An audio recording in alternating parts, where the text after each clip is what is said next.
azkenean egitxe zen da bastante ondisa, esan got, bueno, nire kasuan Ulma Pakainetin dator, nire formakuntza duelak, hau da, nik FP eta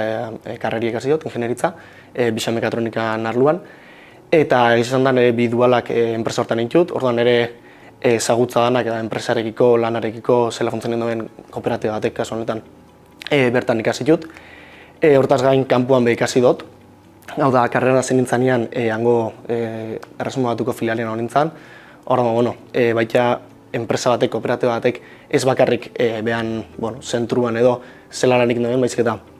kanpoko lan hori eta organizazio hori ezauketako aukeri aukineen. Pertsonalian be hizkuntza bat, gizarte bat eta hizkuntza bat praktikatzeko eta gizarte ezauketako aukeria eukiaz. Eta orduan bostot hori kooperatibatek bastanteko inpaktu auki dela nire garapen pertsonalian, alde batetik gizarte berrixa, lan arloko sarrera hori, postu ezberdina gainera, ez da iguala montadore modan sartu nintzen lehenengo FP-an, eta ero ofizinan, sakian konkretamente zean, karreran, hori bakarrik, gero kanpoan zela lan ekin dauen, eta gero pertsonalian, beste gizarte bat ezoketako, hizkuntzaren garapena eukiteko, hori, bai.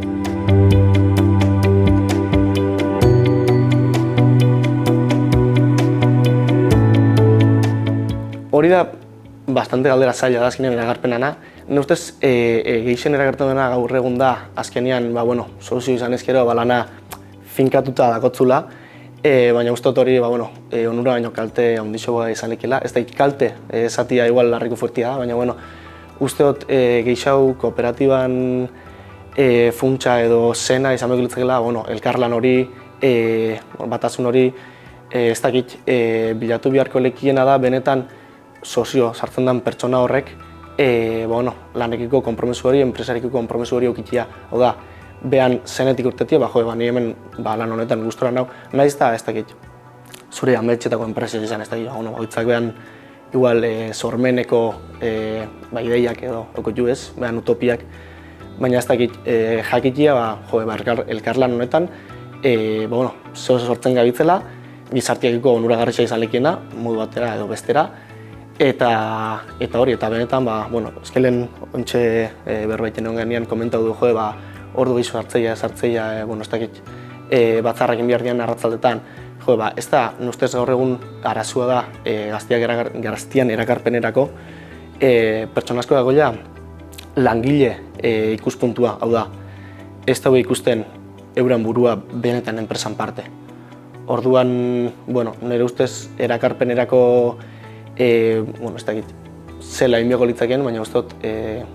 fomento biako litzakela benetan pertsonak